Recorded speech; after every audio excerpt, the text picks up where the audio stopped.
Good afternoon, everyone, or good evening in Florida, I guess. This is a 1-hour webinar on primarily on the treatment of endometriosis. But before doing that, it's important, in my opinion, to talk about the 4 phases of the menstrual cycle. I use treatment according to the 4 phases a lot in gynecology, nearly always. And as we will see, especially in the treatment of endometriosis. I've done that for many years and it gives very good results. And treating according to the 4 phases allows us to treat both the Ben and the Piao. What do I mean by that? For example, a woman has kidney yang deficiency, that is the Ben, the root of the condition. But she also has blood stasis and dampness, for example, which is the Piao of the condition. In normal situations, you have the dilemma of what to do. Should I treat the Ben or should I treat the Piao, or should I treat both? By giving the treatment, applying the treatment according to the 4 phases, we have a very elegant way of treating both the Piao and the Ben. In the example I just gave you, for example, we could treat kidney yang, tonify kidney yang in phase 2, resolve dampness in phase 3, and invigorate blood in phase 4. And this is just as an introduction. It will become clearer in a moment. So the theory of the 4 phases of the menstrual cycle is not a classical theory. You will not find it in the ancient Chinese gynecology books. It is a new theory, and it was elaborated primarily by Professor Xia Cheng, whom I learned from in Nanjing. He's now retired, and he's a gynecologist who has an amazing experience, especially in the treatment of infertility. And he developed the theory of the 4 phases, which is, as you will see, a very clever blend of Chinese thinking, traditional Chinese thinking, and a view of the menstrual cycle from a Western point of view. The estrogen and progesterone and follicular phase and luteal phase. And Dr. Xia's theory is very simple. He says that the menstrual cycle is the result of a tide, an ebb and flow, and actually 2 tides, one of yang and one of yin. So there is an ebb and flow of yang and an ebb and flow of yin. And as we know from the theory of yin and yang, when yang is at its maximum, yin is at its minimum, and vice versa. And specifically, that is a tide of kidney yang and kidney yin. As we will see also later on in a moment, the menstrual cycle is a tide of kidney yang and kidney yin because the kidneys are the origin of menstrual blood. The famous gynecologist of the Qing dynasty, Fu Qingju, stressed that a lot. He said menstrual blood is not blood. It's not like the blood of liver blood, the blood that nourishes the sinews, the eyes, and the tendons, etc. But it is tian gui, which derives from the kidneys, and especially from kidney yin. So let's move on and analyze the theory of the 4 phases. This diagram here illustrates what I just said,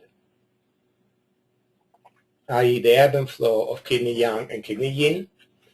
It should be stressed that these 2 lines are theoretical lines. In practice, they would not look like that, not so symmetrical. And I'll show you in a moment how they might look in practice. But in order to understand the 4 phases, it is useful to look at this diagram. And as you can see, the yang is at its maximum at the beginning of the period. On the left of this diagram, that is the beginning of the period of bleeding. So yang decreases rapidly, has its minimum and mid-cycle, and then rises again, and vice versa for yin, kidney yin. And as we know, when yang is at its minimum, yin is its maximum, and vice versa. So try to remember those numbers because we'll refer to those numbers during this lecture, phase 1, 2, 3, and 4. So phase 1 is the bleeding time, which in 80% of women is usually 5 days, but it could be 7 or it could be 3. And phase 2 is the post-menstrual phase, roughly a week from the end of bleeding. Phase 3 is mid-cycle and ovulation, also roughly a week long. And phase 4 is the premenstrual phase, also roughly a week long. Of course, we're assuming, when discussing this theory, we are assuming that the period is relatively regular.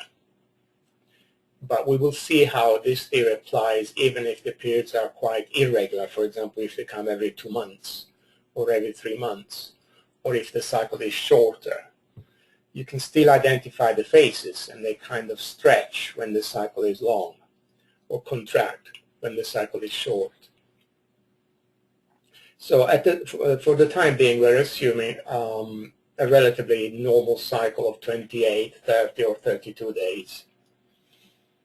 So those are the numbers we'll refer to. Phase 1 is the bleeding, phase 2 is post-menstrual, phase 3 is mid-cycle and ovulation, and phase 4 is premenstrual. Now notice something very important in this diagram. When the period starts, yang is decreasing rapidly and yin is increasing. So there is a switch from yang to yin. Yang has reached its maximum and must go down. So it's a transformation from yang to yin. If you look at the middle of this diagram, you will see that yin has reached its maximum and must go down, and yang rises. So there is a transformation from yin to yang. So those two moments are moments of transformation. And as we will see, this transformation is under the influence of the heart.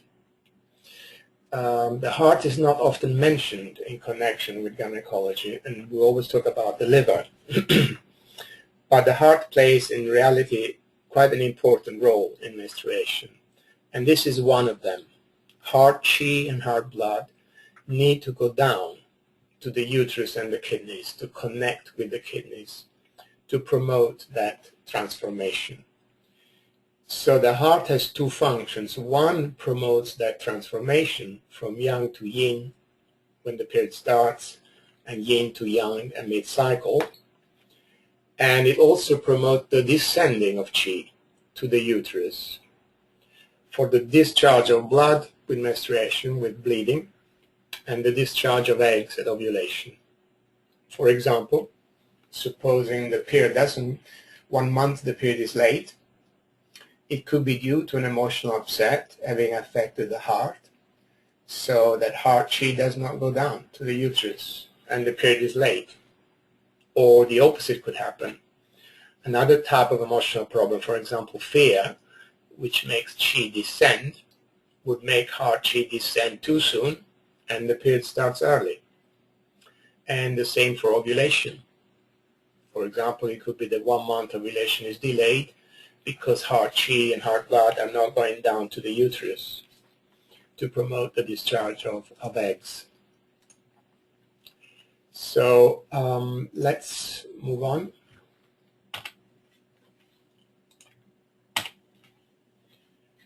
So as I said, the times of transformation from yang to yin and yin to yang are marked by discharge and downward movement. And this is very important. When we think of the heart and kidneys in this relation, we should not think of the 5-element Sheng cycle, the one in a circle. But we should think of the 5-element diagram in the form of a cross, with the heart at the top, the kidneys at the bottom, the liver on the left, and the lungs on the right, and the earth in the center. So there's a vertical axis between heart and kidneys. They need to communicate with each other, nourish each other. The heart qi needs to go down and kidney qi needs to go up. And this is very important for a normal menstruation. Dr. Xia, if you look at this clinical note in this slide, Dr. Shah attaches great importance to the discharge of blood with menstruation, because he calls that a discharge of the old blood, stagnant blood. And he says insufficient discharge may lead to blood stasis, which is a cause of endometriosis. And that's interesting because as practitioners, we tend to attach great importance when the period is heavy, and we kind of tend to panic. We want to do everything to kind of reduce it or stop it. But we don't panic when the period is scanty. But according to Dr. Shah's theory, that is as bad as the period being heavy, because it leads to what he calls retention of menses. So taking into account the differences between the theoretical diagram and the more realistic diagram, this is an attempt to show how those two lines might look more realistically. There are two major differences. If you look at the blue line first, notice that the minimum of yin is not at the beginning of the period, but towards the end of it. So because at the end of the period, because of the bleeding, and blood is part of yin, there is a relative deficiency of blood and yin. And the stress is on the word relative. That does not mean that every woman at the end of the period has blood deficiency. It does not mean that.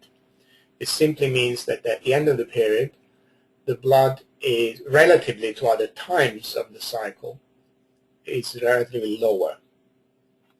And by consequence of that, it also means that at the end of the period, or in the phase after the end of the bleeding, it is a good time to nourish blood and yin. So that's one difference from the theoretical diagram we've seen. The yin has its minimum towards the end of bleeding. And the second difference is a mid-cycle. If you look at the red line now, notice how the red line rises more steeply here. And that is reflected in the rise in temperature. If you look at the bottom diagram, the rise in temperature that occurs after ovulation. So, and then the yang tends to level off and then rise again in the premenstrual phase.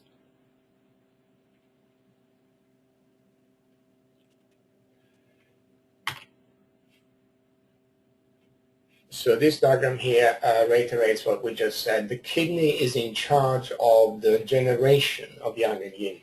Without kidneys, there would be no menstruation, because without kidney yang and kidney yin, there would be no tiangui, and the menstrual blood is tiangui.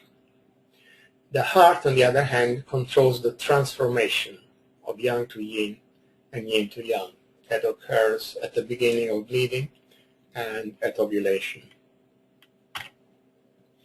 And this diagram here compares the four phases in Western gynecology with those in Chinese gynecology, and as you can see, they coincide except for the luteal phase, which spans phases 3 and 4 in Chinese gynecology. So the menstrual phase is 1, the follicular phase, which we call post-menstrual, is 2, ovulation is in phase 3, and the luteal phase spans phases 3 and 4.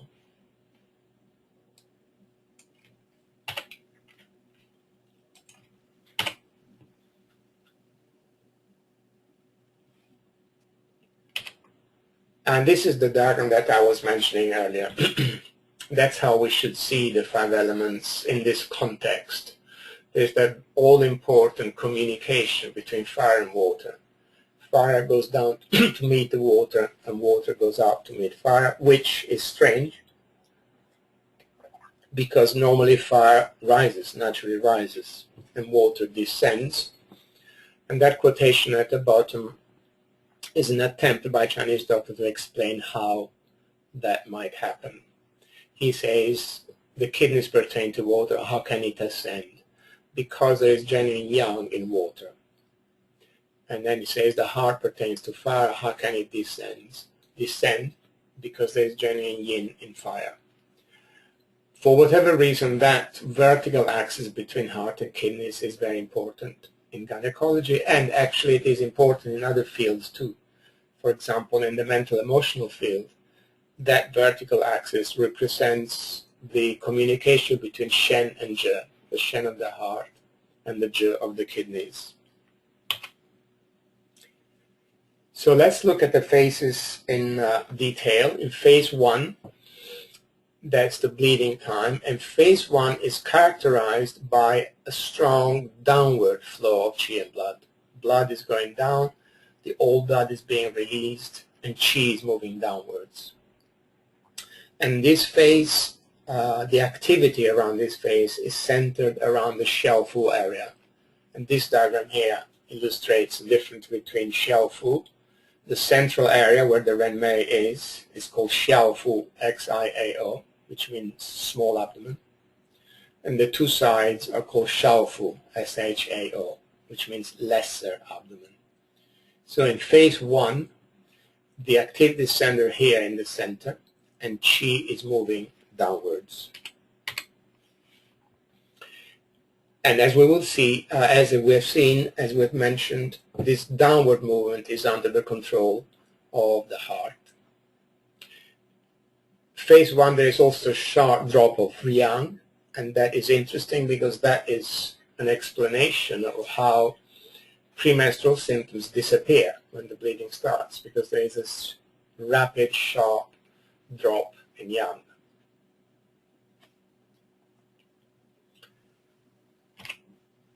And phase 1 is under the influence of liver blood. So blood is moving downwards, the liver stores blood, and the liver also moves blood with its free flow of qi. So a good, smooth functioning of the liver in this phase is important, as well as the downward flow of heart qi. And Dr. Xia says you could interpret most menstrual symptoms in very simple terms of yin and yang. For example, if yang does not decrease at this time, the period may not start or start late. Or if yang decreases too much, then also menstruation may be early and heavy. And this slide here lists 3 herbs which have a downward movement, which make qi and blood go down. So those are herbs you would use if the period is late, and obviously you would not use if the period is normal, and especially you would not use if the period is heavy.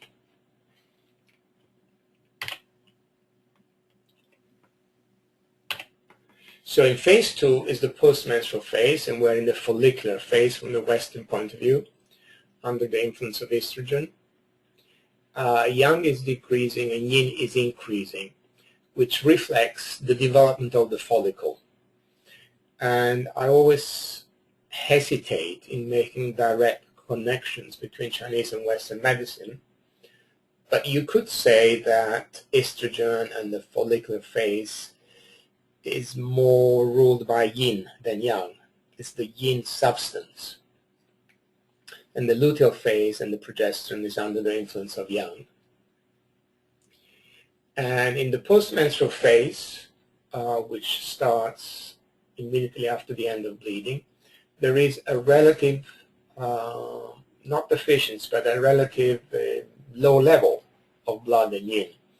And as I stressed earlier, this is not a deficiency in a pathology sense, but simply means that blood and yin in relation to other times are lower. And the post-menstrual phase is very interesting.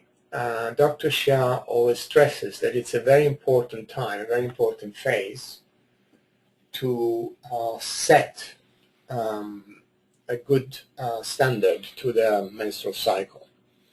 And I completely agree with him. In my experience, phase 2, the post-menstrual phase, is a very important time to treat, for example, endometriosis, polycystic ovary, and also burn low, i.e. menorrhagia or metrorrhagia. It's very important to treat in that phase. So So there are three characteristics here. The yin is growing, reflecting the follicular development, and the jing is maturing, and that leads to the follicular development and the maturing of the follicle. Yang is decreasing, and also crucially the growth of yin is reflected in the increasing cervical secretion, which occurs in phase 3. And I'm talking about the cervical secretion, a physiological cervical secretion, not a vaginal discharge. In phase 3, ovulation occurs, and yin reaches its maximum, and yang is beginning to increase. And ovulation, from the Chinese gynecology perspective, is under the influence of Du, Ren, and Chong. Is due to the activity of Du, Ren, and Chong. So they need to be stimulated in order to promote ovulation. And the beginning of phase 3, there is an increase in temperature, basal temperature, which is reflected in the rise of yang in this phase. And also the increasing cervical secretion, which we're going to discuss in a moment, which should look like a viscous, stretchy, elastic mucus like egg white. And Dr. Shah attaches great importance to this secretion, and he says it's a direct manifestation of kidney jing. He always, when he treats women for infertility, he always asks them to check for that. And if that is absent, that indicates a kidney deficiency, even in the absence of any kidney symptom. And phase 3 can be compared to phase 1. In phase 1, there was a strong downward movement in the Xiao-Fu area, XIAO. In phase 3, there is a somewhat upward movement in the Xiao-Fu area and the lateral abdomen, which is under the control of the Chu-Mei. And for this reason, she is going up, and the Chu-Mei channel scatters over the breasts. There may be some breast distension and tenderness, and also some feeling of heat from the qi rising. But heart qi needs to descend to induce the discharge of the ovum from the ovaries. And going back to the cervical secretion, that is particularly important for us because whilst the increase in temperature occurs after ovulation, so it's not much use for us for the timing of the treatment, the cervical secretion appears before ovulation. So as soon as the cervical secretion appears, we know that the woman is in phase 3 and that we should use herbs to promote ovulation if we're treating her for infertility. And that is also very useful when the periods are irregular. We don't know exactly where the phases are. And let's say a woman has a period and then phase 2 is very long, maybe 2 or 3 weeks instead of 1 week. As soon as the cervical secretion appears, then we know that phase 3 is starting, and we can tailor the treatment to promoting ovulation if we are treating her for infertility.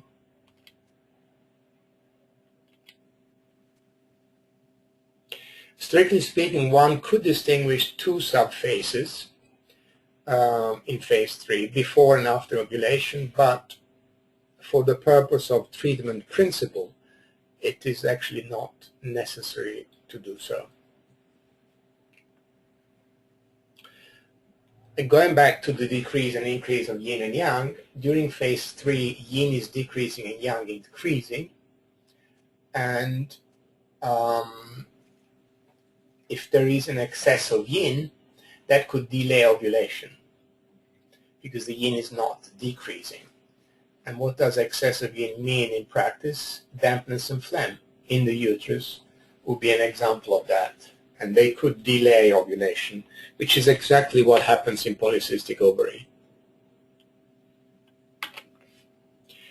Phase 4 is a premenstrual phase before bleeding, before the next bleeding time, and that's very much under the influence of the liver qi and liver blood. Liver qi is moving if there is a free flow of liver qi, and the movement of liver qi moves blood, which together with the descending heart qi induces the next bleeding time. And in phase 4, yang is rising rapidly. It's reaching its maximum. And that's very significant. I always stress this when I give my lectures, that not every premenstrual symptom is due to liver qi stagnation.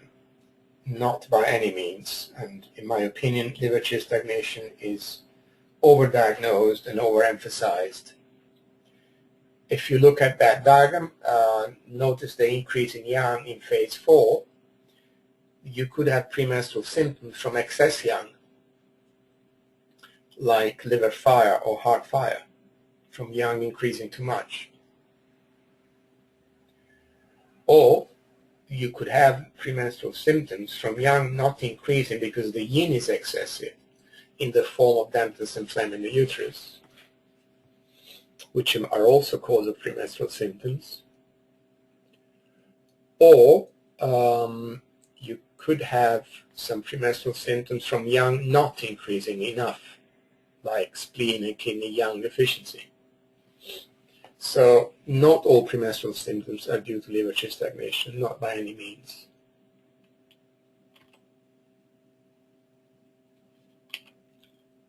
So let's look at the treatment principle in the 4 phases, because that's really the most important thing for us. From the point of view of extraordinary vessels, phase 1 corresponds to the chung mei. So the chung mei is very active in phase 1, and that's what we would treat in phase 1. Phase 2 is the time of the ren mei, and especially kidney yin. Phase 3 is under the influence of the ren and du. I call the du mei the forgotten vessel in gynecology, because it plays an important role, as important as the ren mei, because the ren mei represents the kidney yin and the du mei represents the kidney yang. And without the kidney yang, there wouldn't be a menstrual cycle. And then phase 4 again is under the influence of the chung mei. So the treatment principle in phase 1 is to invigorate blood, and I use the word invigorate in the sense of moving blood, and in the same way Venske uses it. So phase 1 is the best time to invigorate blood or move blood, because the blood is already moving, and it's moving downwards. So if I'm giving a woman a formula to move blood, which in the case of the women's treasure would be stir field of elixir, I would use it in phase 1, but start in phase 4. So I would use it in phase 4 and 1. However, we cannot invigorate blood or move blood if the period is heavy, because that would make it heavier. But if the period is heavy, there are Chinese herbs which simultaneously invigorate blood and stop bleeding, and they're very useful. And 3 of them are listed here: Sanqi, Pu Huang, and Xian Cao Gen. And the remedy, invigorate blood and stem the flow, does exactly what the name says, i.e. it moves blood or invigorates blood and stops bleeding. So it's a very useful remedy to have when the period is heavy, but we want to invigorate blood, which incidentally happens a lot in endometriosis. The period is often heavy. In phase 2 is the best time to nourish blood and tonify the kidneys. So if I was giving a remedy to nourish blood, which in the women's treasures would be precious C, I would use it primarily in phase 2. There is no point in nourishing blood, for example, in phase 1, when the blood is moving down and is being expelled. Not much point in nourishing blood. So if I want to nourish blood and tonify the kidneys, phase 2 is the time that I use it. And as I said earlier, treatment in phase 2 is very, very important. It sets the tone to the menstrual cycle. Phase 3 is also the time to tonify the kidneys, and strengthen Du, Ren, and Chung to promote ovulation. If necessary, this is also the time to resolve dampness, if there is dampness, and tonify the spleen. And lastly, phase 4 is the time to move qi, move blood, and warm the uterus. Why warm the uterus? Dr. Xia says that the rise of yang in phase 4 is very important to eliminate potential yin pathogenic factors like phlegm in the uterus, blood stasis, and cold in the uterus. And as we will see in endometriosis, he advocates actually warming the uterus in phase 4. So, for example, if there was cold in the uterus, that would be the time to treat it in phase 4. With the classical formula would be Wen Jing Tang, the famous formula from the Jingui Yaolue, which in the women's treasures is warm the menses. So here in these next slides are examples of formula for those treatment principles that we mentioned. So invigorate blood in phase 1. The formula is stir field of elixir, which is a variation of Ge Xia Zhu Yu Tang. Or if the period is heavy, very useful formula is invigorate blood and stem the flow. And at the bottom of the slide you have the acupuncture treatment with the Chung Mei, spleen 4 and pericardium 6, open the Chung Mei. And the two important points to invigorate blood are kidney 14, which is a Chung Mei point, and liver 3, which is also a Chung Mei point. The descending branch of the Chung Mei goes to liver 3. So whenever we do liver 3, whenever we use liver 3, we are activating the Chung Mei. And that explains the gynecological use of liver 3 being a Chung Mei point. In phase 2, we nourish blood and tonify the kidneys. And in gynecology, to tonify kidney yang, I use the formula Unicorn Pearl, which is a kidney yang tonic most specific for women and for fertility, for kidney yang, or growing jade for kidney yin, which is also a kidney yin tonic, but also more specific for women and to promote ovulation and fertility. With acupuncture, I would use a Ren Mei, line 7 and kidney 6, plus Ren 4. Those would be the 3 essential points I would use. And kidney 13 is next Ren 4 and tonifies the Chung Mei as well. In phase 3, to tonify the kidneys and promote fertility and ovulation, I would use the same. Unicorn Pearl for kidney yang and growing jade for kidney yin. And the acupuncture points are similar to what we had in phase 2. If there is dampness, I would use the points mentioned there. Stomach 28 is a very important point in the abdomen to move fluids in the lower abdomen. Spleen 9, Ren 9, and bladder 22 in the back. Finally, in phase 4 is the time to move qi, move blood, if necessary, expel cold, and resolve phlegm. So to move qi, we use the very well-known, very famous Xia Yao San, which in the women's treasures is Free in the Moon. Free in the Moon is a variation of Xia Yao San, specific for phase 4 symptoms. And as I said, I would use it only in phase 4, not in other phases. For blood stasis, I would use stir field of elixir. For cold in the uterus, warm the menses, which is a variation of Wen Jing Tang. And for damp phlegm in the uterus, clear the palace, which is a very useful formula for damp phlegm in the uterus. And damp phlegm in the uterus is a major pathology, usually in polycystic ovary syndrome. And the treatment with acupuncture is also based on the Chung Mei. Spleen 4 and pericardium 6, kidney 14, liver 3.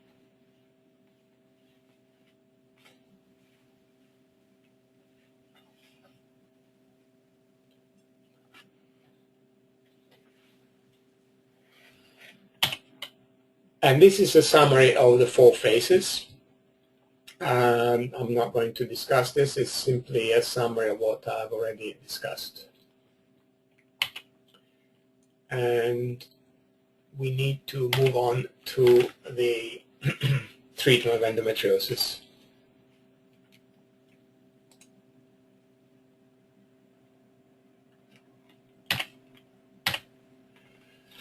I'm not going to discuss endometriosis from a Western point of view because it's well known to you and it can be found in any gynecology book.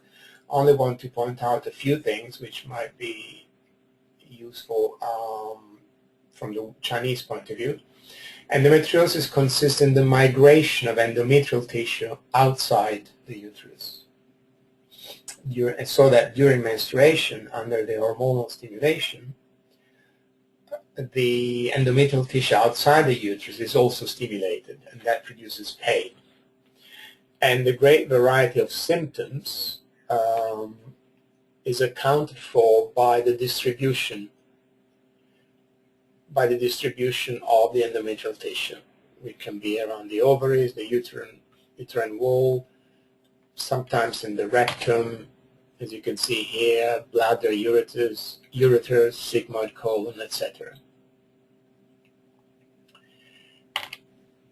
It occurs in young women. It's very much a disease of young women.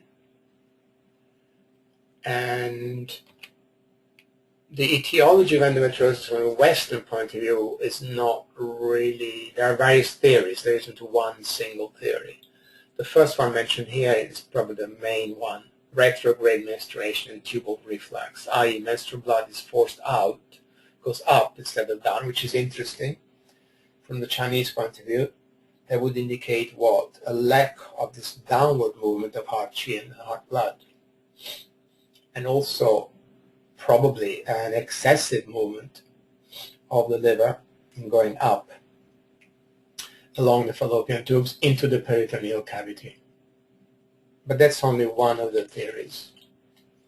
And you have other theories mentioned here in this slide, and I've actually sent all participants a handout for this lecture.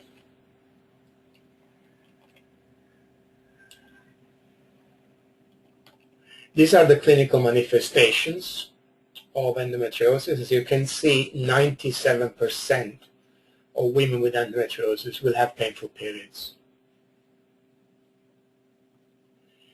And also notice 47% have infertility. So endometriosis, together with polycystic ovary, these two together represent a huge proportion of infertility cases. And notice the other symptoms depend on where the endometrial tissue is. Rectal pressure, pain on defecation, pain on intercourse, tender ovaries, etc. These are the clinical manifestations in Europe and especially in England. And the next ones are actually from the American Endometriosis Association, which is slightly different. For example, has low-grade fever, which is not in the previous list. But the dysmenorrhea figures, 96.2, and the infertility figures are the same, and also the pain on intercourse are the same as in the previous list. It's difficult to tell whether endometriosis is more widespread now or whether it's better diagnosed. Who knows how many women, let's say 100 years ago, suffering from very painful periods had endometriosis. We will never know that. So it's difficult to know whether it's more widespread or better diagnosed. And this is the age at which endometriosis presents, and as you can see, it's very much a disease of young women. This is a little teaser question that I have when I give my lectures. Sometimes the endometrial tissue may even be in the nose, in which case there will be nosebleed during the period. So if there was nosebleed during the period, what would this tell us from the Chinese point of view? And the answer is in the next slide. First of all, it would tell us probably that the cause of bleeding is more heat as opposed to tissue, so it's going up because the bleeding is upwards. It also suggests the presence of the liver fire or a liver pathology going up, or rebellious qi of the liver, or rebellious qi of the chungmei, pathology of rebellious qi, and the need in treatment to subdue rebellious qi, for example with Chuan Yu Shi, which we mentioned earlier. The diagnosis of endometriosis in Western medicine is done with a laparoscopy, which, however, is not necessarily that objective because it depends on the skill of the practitioner at that time.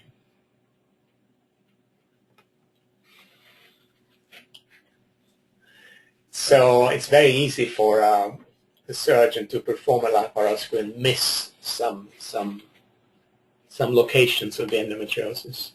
In this picture here, you can see why these cysts are called chocolate cysts. This is an endometrioma, i.e. a cyst, an endometriosis cyst, growing on the ovaries. And it's filled with stagnant blood, very dark blood.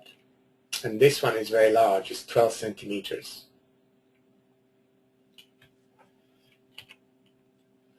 This is the Western treatment of endometriosis. I'm not going to spend too much time on it. We don't really have time, and it's in your handout. But most of them, with the exception of laser treatment, most of the Western treatments, which are here in this slide, basically are based on stopping ovulation, which from the Chinese point of view doesn't really, or from my point of view, doesn't really make much sense.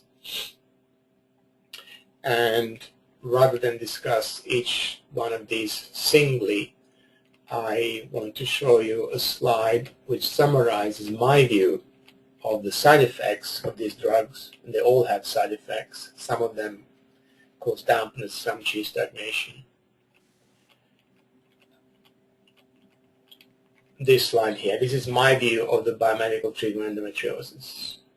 One, the contraceptive pill merely masks the problem, doesn't really solve anything. And in my opinion, the contraceptive pill induces blood deficiency. Progesterone derivatives also mask the problem. And interestingly, if you look at the side effects of them, they cause dampness and liver qi stagnation. The Mirena IUD is doubly bad because it has progesterone substances which also cause dampness and liver qi stagnation. But in addition, the IUD itself causes blood stasis, so it's doubly bad. Then there are the GnRH agonists, also mask the problem. And if you look at the side effects, they actually deplete the kidneys and Jing. Danazol was used a lot, is used less now, also stops ovulation. And if you look at the symptoms, it causes dampness or phlegm. And the aromatase inhibitors, which are also used in breast cancer, because they stop the production of estrogen, they cause a kidney deficiency. So as a very important thing, I personally do not combine Chinese herbal treatment with Western hormonal treatment.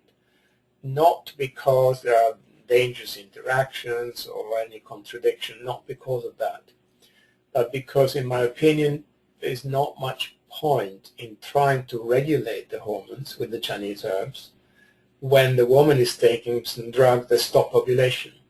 So it's impossible for the Chinese herbs to work, and that's why I don't combine them, which means that if a woman is taking that, one of those Western drugs, and they come to me, I'll tell them that unfortunately they have to, if they really want to give Chinese medicine a try, they'll have to stop it, and the symptoms will probably be temporarily worse. There's some interesting pictures here on endometriosis lesions, which we're going to look at in a moment. Let's look at the etiology from the Chinese point of view. And first of all, there is intercourse during menstruation. Why would that be a cause of disease? Because during menstruation, blood is going down. With sexual arousal, chi and blood go up. So they cause blood stasis. So it's a cause of blood stasis.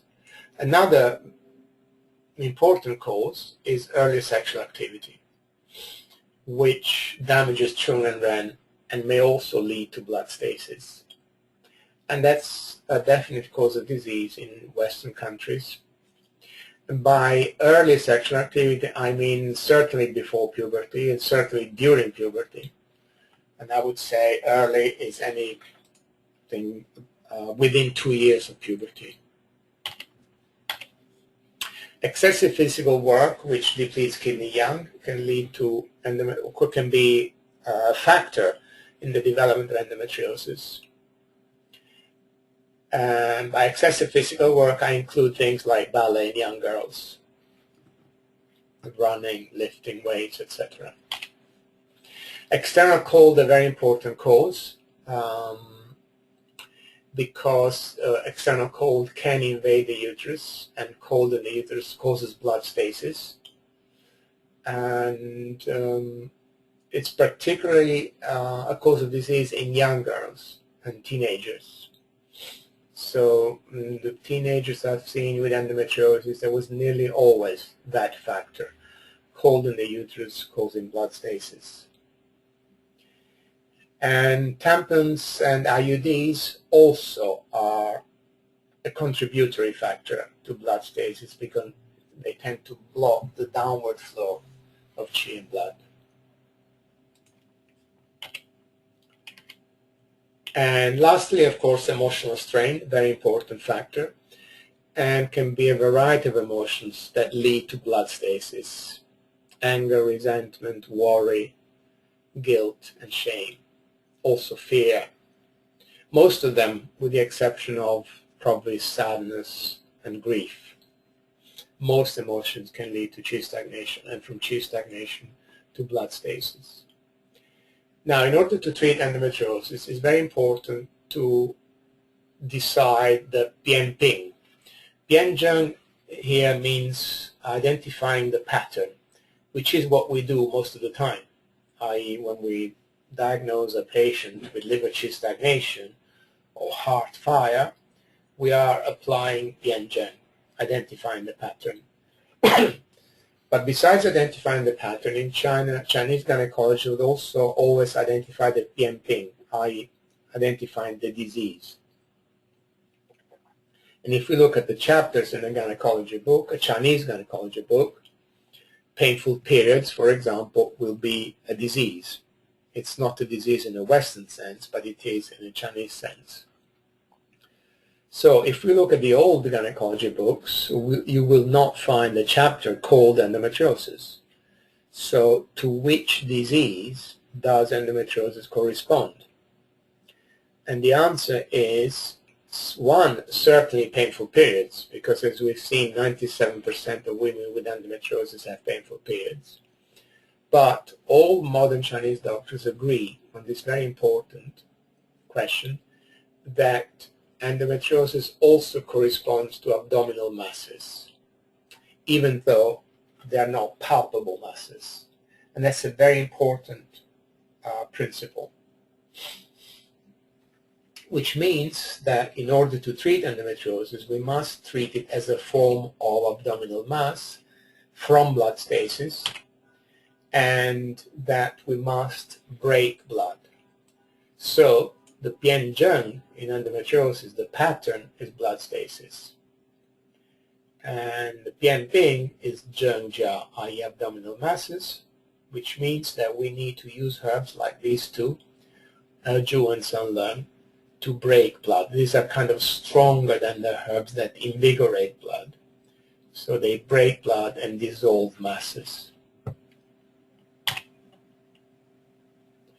So the piao, and we can distinguish the piao and the ben in endometriosis. The piao is the manifestation. The piao is blood stasis. The ben, the root, is a kidney deficiency, usually kidney yang, but it could be kidney yin as well. And the temperature chart, in fact, in endometriosis is often flat like that. It's flat in the first half because of the because of the biao, because the blood stasis prevents that from going down. In a normal chart, the temperature should go down here. So it doesn't go down because of the blood stasis. And then it doesn't go up in the second half because of the kidney yang deficiency. And these are tongues which illustrate blood stasis. The first tongue is normal, so why have I included it here? Because although you will always read in the book, when you look at blood stasis, the tongue is purple, but in reality, a purple tongue would indicate the last stage of blood stasis. I have seen very many women with blood stasis and the normal tongue. That simply means that the blood stasis is not severe enough yet to make the tongue purple. So that will be the first stage. I've identified here 4 stages. The second stage would be distended dark sublingual veins, as in this picture. The third would be purple sides, remembering that the sides of the tongue, the liver area, in women also correspond to the uterus. So purple sides, more often than not, indicate blood stasis in the uterus. And finally, the whole tongue is purple. So the piao is blood stasis, and the treatment is to invigorate and break blood. And those 3 herbs are herbs which break blood. There are others which I usually do not use, like shui zhe and tibiechong, the cockroaches. The Ben is kidney yang deficiency, which could arise from invasion of cold. Invasion of cold in the uterus obstructs the uterus, and cold is yin and may injure yang. And the third pathology is dampness. Dampness is not always there, but it may be there. And so these are the 3 major pathologies in the order of importance. 1, blood stasis, 2, kidney yang deficiency, 3, dampness. And these are the pictures I was referring to earlier. It's very interesting to look at the pictures because just by looking at these endometrial lesions, it can tell us immediately that it cannot not be blood stasis, and it is blood stasis. If you look at these and the ovarian endometriomas, look how dark this one is, and they're very large. And so it's a very clear indication of blood stasis. And all these endometriosis lesions are all purple. If you look at these in the bottom right hand, reddish purple. And these ones too, they're all purple. Interestingly, if you look at this one on the bottom left hand side, it's kind of bluish purple. So you could argue that's probably due to cold, blood stasis from cold rather than from heat. And this one is also bluish on the top left.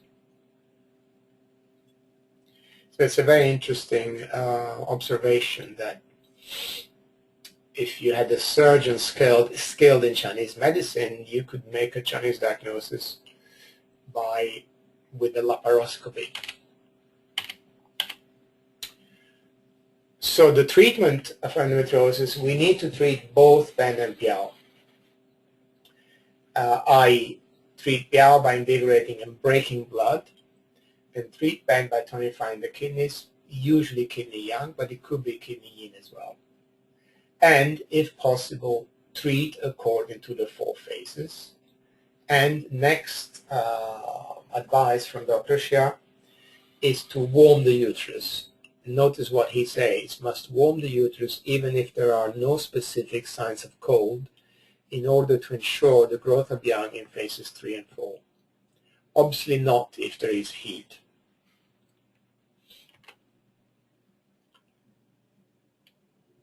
And this slide here indicates some acupuncture prescriptions to promote ovulation, which are useful to apply before ovulation, when the cervical secretion appears. And going back to the phases, I would treat the ban usually in phases 2 and 3, i.e. tonify the kidneys in phases 2 and 3, and invigorate blood and break blood in phases 4 and 1, generally speaking. So rather than discussing individual patterns, which are listed here in this slide, I'm going to discuss combination of patterns. And that's actually one of the weaknesses, in my opinion, of Chinese books. They all list these patterns. And it's all very well to say, liver blood stasis, you do this, you use this, and you do these points. But in reality, in real life, no woman comes to us and she has only got liver blood stasis and nothing else. Or no woman comes to us and she's only got stampede in the uterus and nothing else. There's always a combination of patterns, and especially a combination of a full pattern, example, damp phlegm in the uterus, with a deficiency, so one of the last three. So that is what we're going to discuss as an example. Before doing that, I want to point out the remedy for endometriosis is harmonizing the moon. Harmonizing the moon is a variation of Ouija fooling one, which is for abdominal masses from blood stasis. And I have changed with the addition of more herbs to break blood, the ones in red here.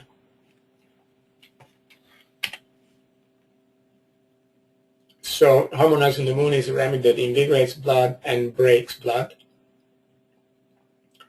And it has one or two kidney tonics, but its main action is not to tonify. It's treating primarily the piao, the blood stasis. So let's look at some common combinations.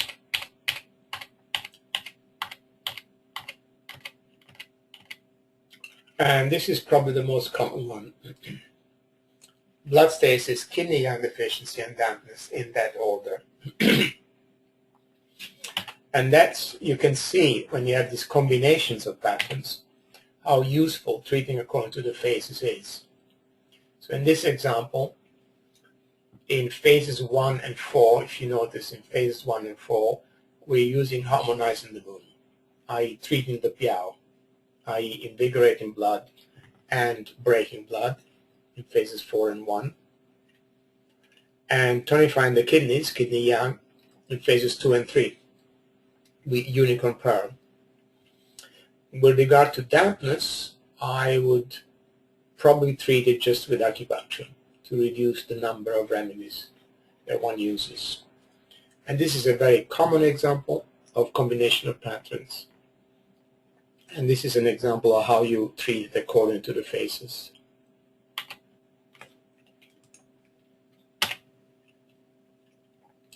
And this is another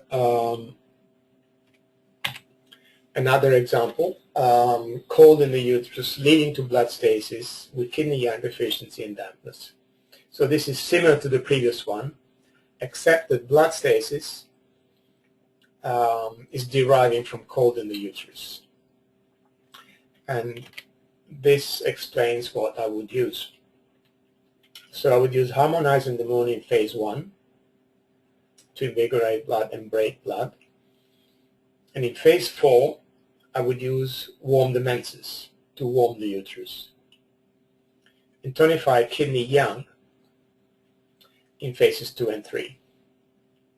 So this is two very good examples of how useful it is to give the treatment according to the phases. And also the essence of it is also that by treating according to the phases, we're following the natural physiology of the woman. So the remedy will work better. By using the method of invigorating blood during phase 1 and 4, when blood is already moving, it will work better. There will be no point, not much point, in invigorating blood in phase 2, when the blood is at its minimum. And the other examples are just the same. They're just variations of what we've discussed. The principle is the same. Here, for example, there is damp phlegm in addition to blood stasis, there is then phlegm. So we are using harmonizing the moon in phases 1 and 4, tonifying the kidneys with unicorn pearl in phase 2, and we are resolving phlegm in the uterus with clear the palace. And the rest, I'm not going to discuss the rest of this presentation. There are articles from Chinese journals, which you should have received with your handout. And this presentation, as I said, is being recorded and will be on my online website, which is www.machochaonline.com. www.machochaonline.com. Can you unmute her and see if she has a question? Because she hasn't answered. She hasn't asked any questions, but her hand is raised. Yeah. Okay, I think this concludes the presentation. And I'm just going to check here to see if there are any questions.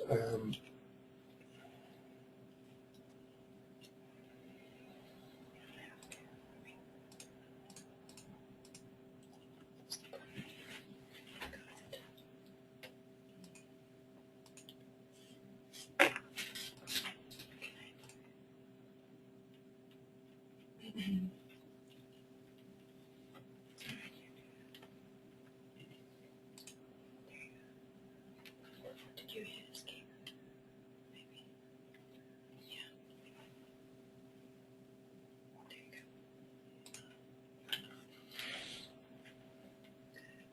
Attendee list.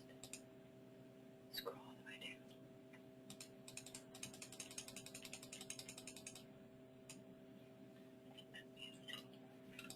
Okay, I can see there is a hand raised from Solara, and I have unmuted you. Can you hear me?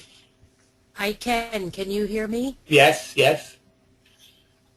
You answered the question. I was wanting to know the formula in phase 1 in the very beginning. Mm-hmm. But I'd like to thank you so much for this. Thank you.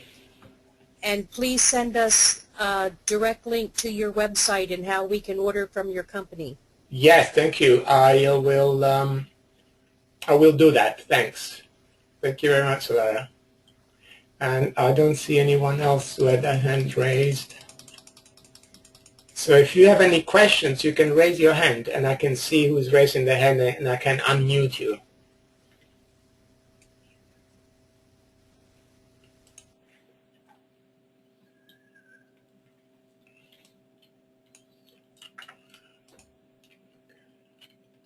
Okay. All right. I think we can stop here, and I'll let you know when there will be a new one, and I will send you the details about the website. Thank you very much, everyone, and have a good day.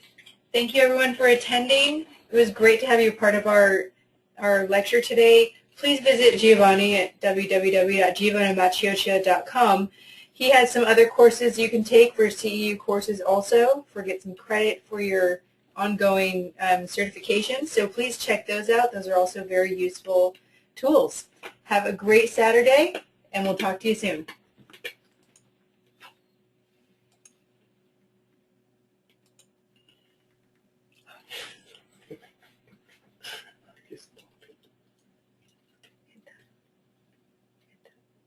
I've done that.